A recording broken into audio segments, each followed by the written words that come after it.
अस्सलाम वालेकुम व्यूअर्स, कैसे हैं आप सब? खैरियत से हैं? एक मरतबा फिर से आपको वेलकम करता हूं एकेडमिक गुरु के प्लेटफॉर्म पे।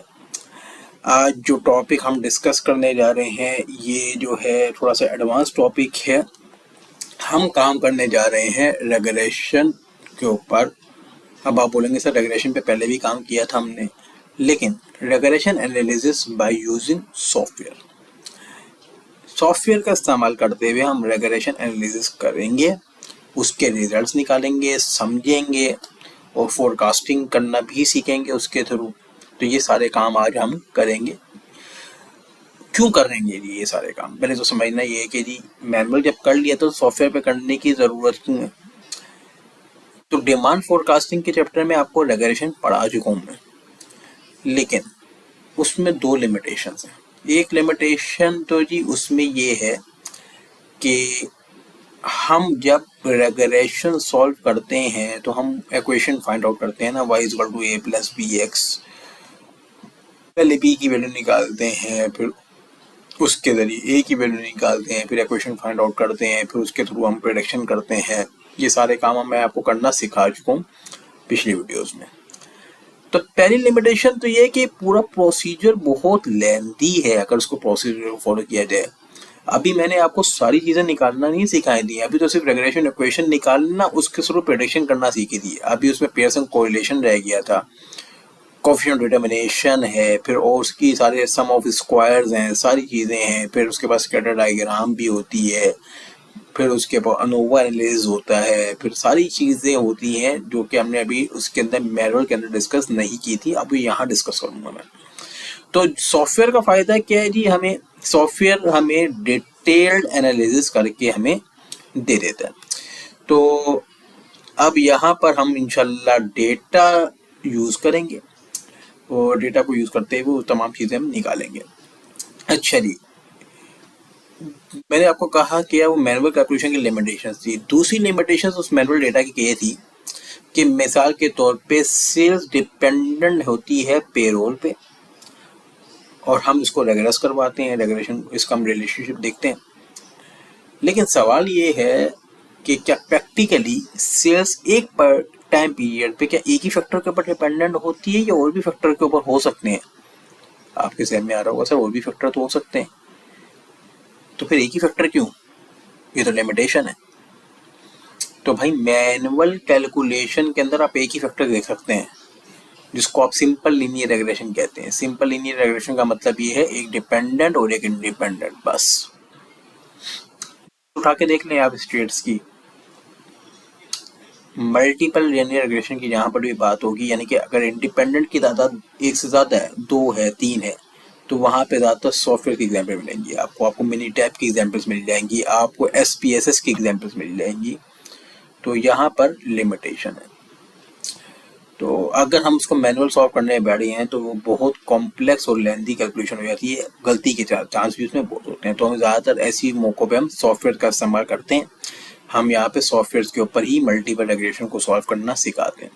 अभी हम सिंपल लीनियर रेगुलेशन ही करेंगे और डेटा सेट भी वही इस्तेमाल करेंगे जिसके हमने मैनुअल कैलकुलेशन की थी। आपने जाके देखना है पहले कि वहाँ मेरे क्या रिजल्ट आए थे और अब मेरे क्या रिजल्ट आ रहे हैं, क्या वो रिजल्ट वेरीफाई हो रहे हैं।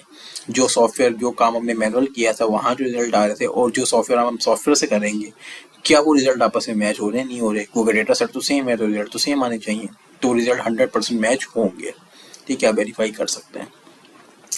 ठीक है जी, तो चलिए आइए अब हम मूव ऑन करते हैं अपने सॉफ्टवेयर के ऊपर। पहले तो मैं आपको डेटा सेट दिखा दूँ जी। तो डेटा सेट जो है हमारे पास वो ये है। अब मामलात मेरे पास ये हैं कि ये 6 ऑब्जर्वेशन का डेटा है जी मेरे पास, सेल्स का और पेरोल का। सिचुएशन क्या है कि जी वही है कि हम ये सवाल हम पहले सॉल्व कर चुके हैं मैनुअली, कि एक कंपनी थी जो कि ओल्ड हाउसेस को रेनोवेट करती थी। वो ये समझती है कि सेल्स डिपेंड करती है एरिया के पेरोल के ऊपर, यानी कि लोगों के पास पैसे ज़्यादा होंगे तो सेल्स ज़्यादा होंगी, पैसे नहीं होंगे तो सेल्स नहीं होंगी। तो ये चीज़ उसके ऊपर पेरोल के ऊपर डिपेंड करती है। अब सिलसिला ये है कि हमने इसका रिलेशनशिप हमने मालूम करना है और एक रिक्वायरमेंट मैं यहाँ पे लिख रहा हूँ। एक रिक्वायरमेंट वो भी हम करेंगे ना, एक requirement predict sales if payroll will be 8 million. ये तमाम वैल्यूज मिलियंस के अंदर है, सब के आगे से जीरो गायब किए हुए ताकि कैलकुलेशन में आसानी हो। अब बात ये है कि तमाम वैल्यूज अगर मिलियन के अंदर हैं, तो अगर पेरोल कभी फ्यूचर में 8 मिलियन हो जाती है तो उस पर्टिकुलर टाइम पे सेल्स कितनी होगी, ये हमने प्रेडिक्ट करना है। तो ये दो टास्क हैं, लेकिन ये और मुझे पहले दोनों का रिलेशनशिप भी मालूम करना है और मुझे प्रेडिक्ट भी करना है सेल्स को, अगर पेरोल कितना हो 8 मिलियन हो। ये दोनों काम मुझे करने हैं। अब ये दोनों काम मैं करूँगा किस पे, मैं करूँगा जी सॉफ्टवेयर के ऊपर, और जो है मैं यहाँ पे आपको इसको सॉल्व करना मैं आपको बताऊँगा। तो यहाँ पे हमने सॉफ्टवेयर मैंने ओपन किया हुआ था पहले, मैंने क्लोज कर दिया, आपके सामने दोबारा ओपन करूँगा। तो मैंने यहाँ पे सॉफ्टवेयर ओपन किया जी। अच्छा जी, अब सॉफ्टवेयर तो हमने ओपन कर लिया, तो हमें पता है कि हम सॉफ्टवेयर ड्राइवर में सॉफ्टवेयर को ओपन करने के बाद हम ड्राइवर से मॉड्यूल सेलेक्ट करते हैं, तो फोरकास्टिंग का ही मॉड्यूल लेंगे। लेकिन जी अब एक बात का ख्याल करना है कि अब टाइम सीरीज मॉड्यूल नहीं कर रहे हैं। अब टाइम सीरीज का काम हमारा खत्म हो गया, टाइम सीरीज हमने कर लिया, simple moving average, medium moving average, exponential smoothing, सीजर इंडेक्स, ये सारे काम हमने टाइम सीरीज में कर लिए।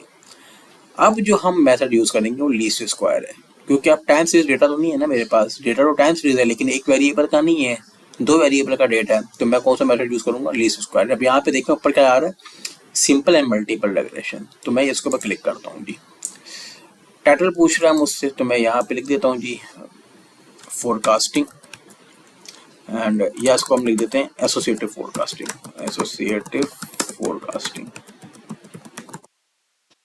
ठीक है जी।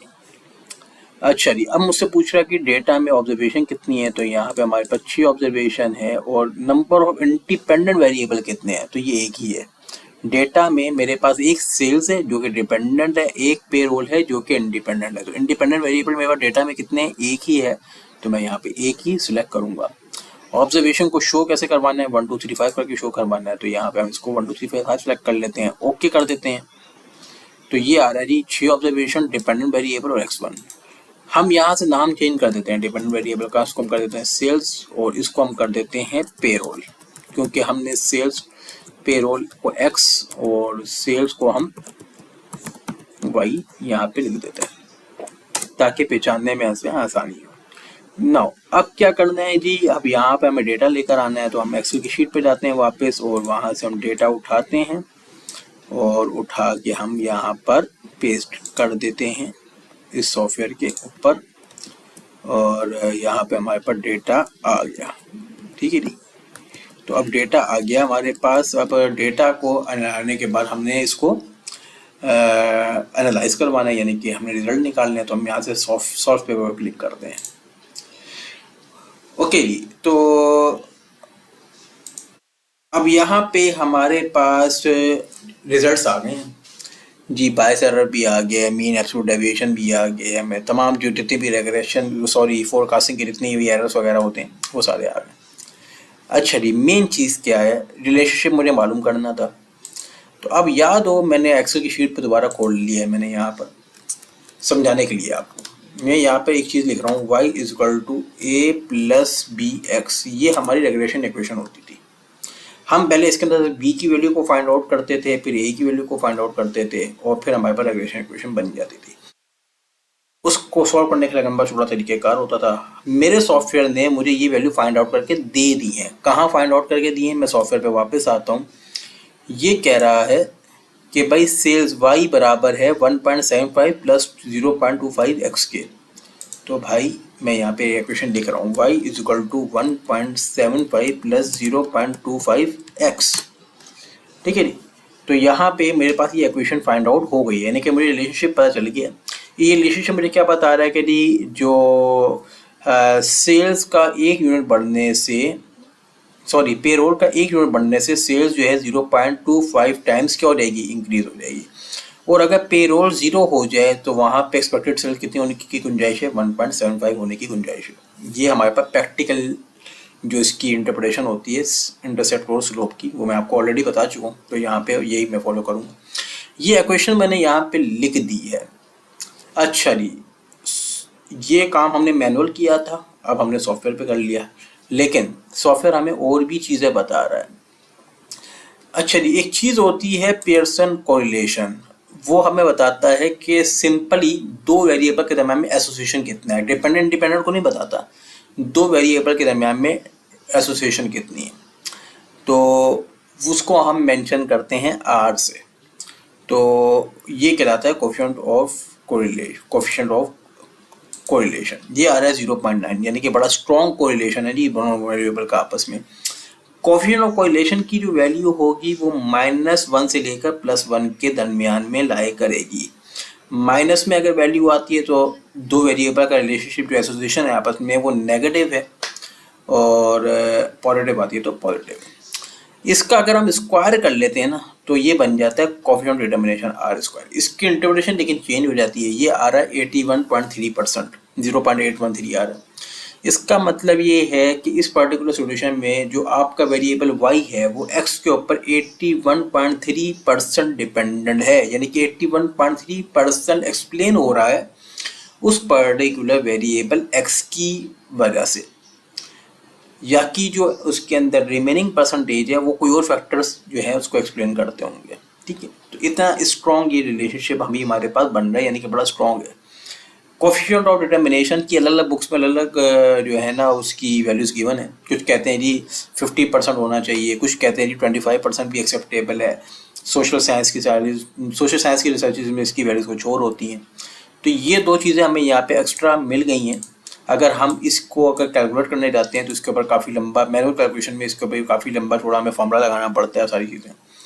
और जी हमें क्या मिल गया यहाँ पर, और हम जाते हैं जी, पहले तो हम आते हैं जी डिटेल एनालिसिस के ऊपर।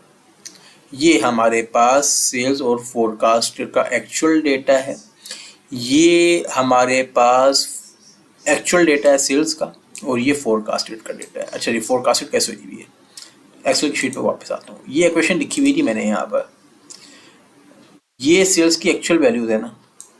मैं आपको प्रैक्टिकली यहाँ पे एक काम करके दिखाता हूँ, मैं इसलिए ये प्रैक्टिकली आपको एक क्लिक करके दिखा रहा हूँ ताकि आपको बात समझ में आ जाए। 0.25, अब मैं यहाँ पे x की जगह पे पेरोल की पहली वैल्यू क्या है 1, अगर मैं वहाँ पे 1 लिखूँ तो मैं आपको कहूँ जी y की वैल्यू कितनी आएगी, यहाँ पर 2 आ जाएगी एग्जैक्टली। ठीक है जी, और y is equal to y is equal to 1.75 plus 0.25 into 3 कर देते हैं। ठीक है जी, तो फिर ये वैल्यू हमारे पास कितनी आती है, 1.75 प्लस 0.25 मल्टीप्लाई बाय 3, तो ये आती है 2.5। यानी कि अगर हम इस इक्वेशन के अंदर पेरोल की वैल्यू को 1 के लिए x की वैल्यू को 1 पुट करें तो आंसर कितना आएगा 2, और अगर हम 3 पुट करें तो आंसर कितना आएगा 2.5। ठीक है जी, अब सॉफ्टवेयर पे वापस जाता हूँ जी, देखते हैं वहाँ क्या रिजल्ट आ रहा है जी। हम अगर वैल्यू 1 पुट करते हैं तो आंसर कितना आ रहा था 2, 3 पुट करते हैं तो आंसर कितना आ रहा है 2.5। तो ये प्रेडिक्टेड वैल्यूज़ हैं और ये एक्चुअल वैल्यूज़ हैं। ठीक है, अब ये हमारे पास फोरकास्टेड वैल्यू आ गई जो कि इक्वेशन की जरूरत से ड्राइव होकर आई, और ये हमारे पास एक्चुअल वैल्यूज़ हैं जो कि डेटा सेट में मौजूद थी। इन दोनों का जो डिफरेंस होगा वो हमारे पास एरर है। ठीक है, इस कॉलम के अंदर यहाँ पे जो बायस दिखा रहा है। ठीक है जी, एवरेज सबका कितना आ रहा है 0 आ रहा है, एवरेज बायस यहाँ पे 0 आ रहा है।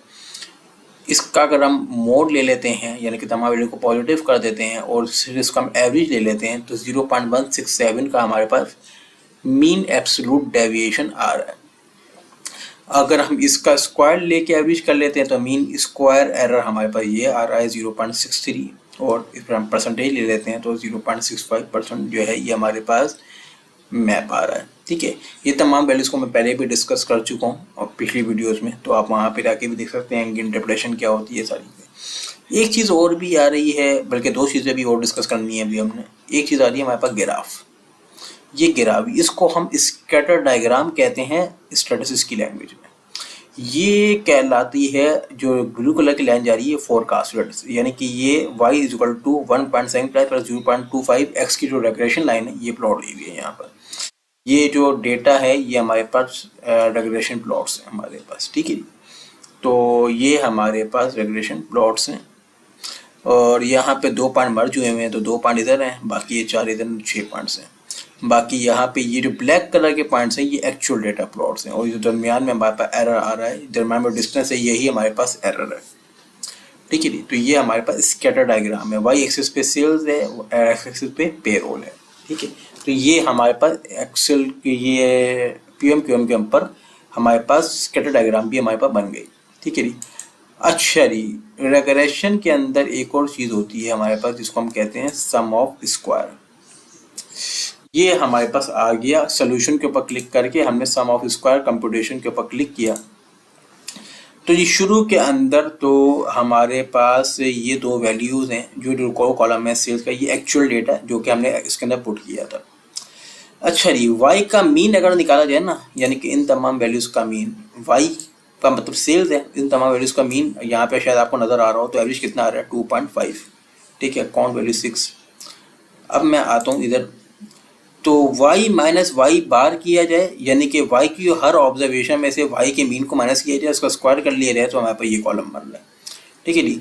तो y माइनस वाई बार कितना है, ये 2.5 है। 2 में से 2.5 को माइनस किया जाए तो 0.5 बनता है और 0.5 का जब स्क्वायर ले लिया था तो 0.25 बन जाता है, ठीक है। इसी तरीके से 3 में से जब 2.5 को माइनस किया जाएगा तो वही हमारे पास इसी तरीके से हमारे पास वैल्यूज़ आती रहेंगी। 2.5 में से 2.5 को माइनस किया जाएगा तो 0 आ जाएगा।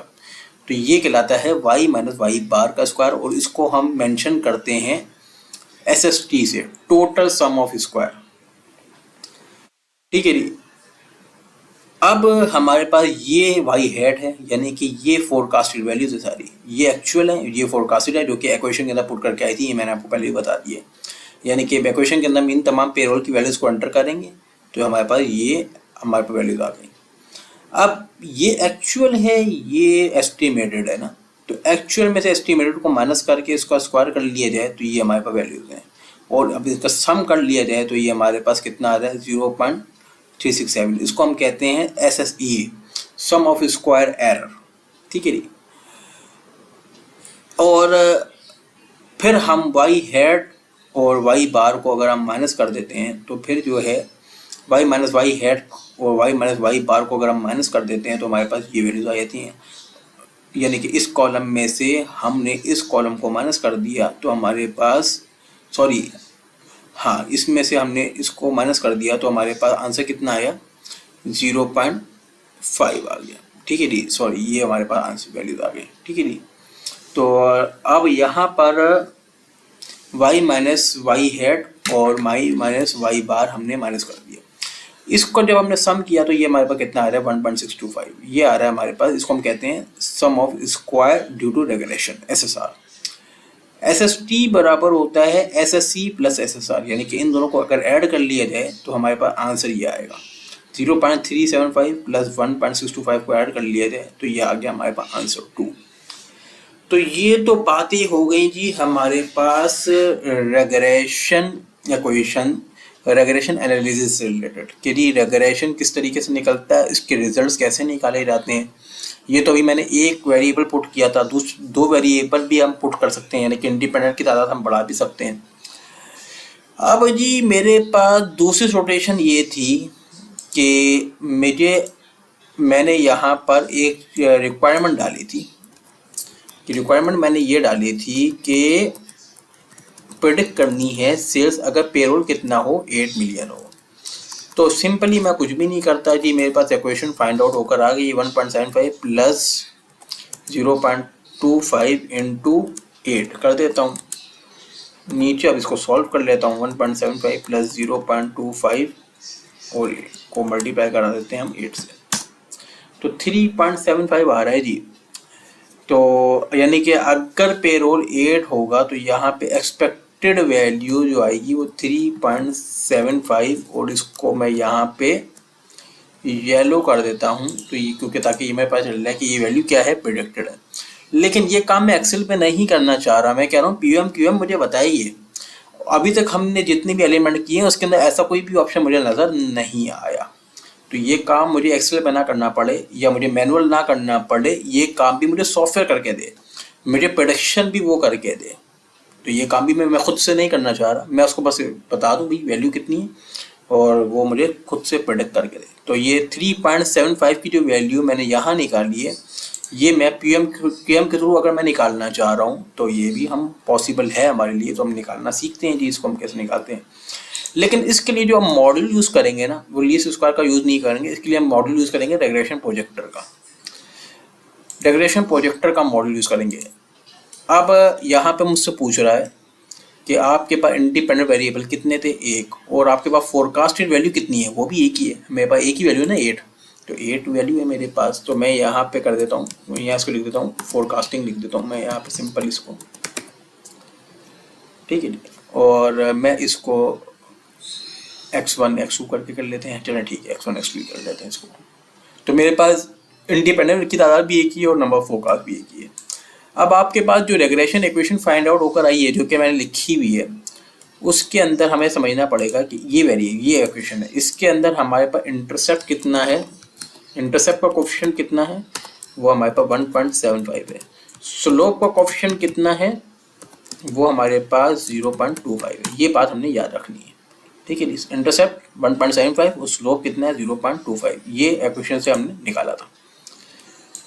अच्छा जी, इंटरसेप्ट कितना है, इंटरसेप्ट का कोफिशिएंट 1.75 है और स्लोप का कोफिशिएंट कितना है जी, हमारे पास 0.25। अच्छा जी, फोरकास्टेड वैल्यू कितनी थी, 8। ये 3 वैल्यूज हमने इसको देनी है, ठीक है।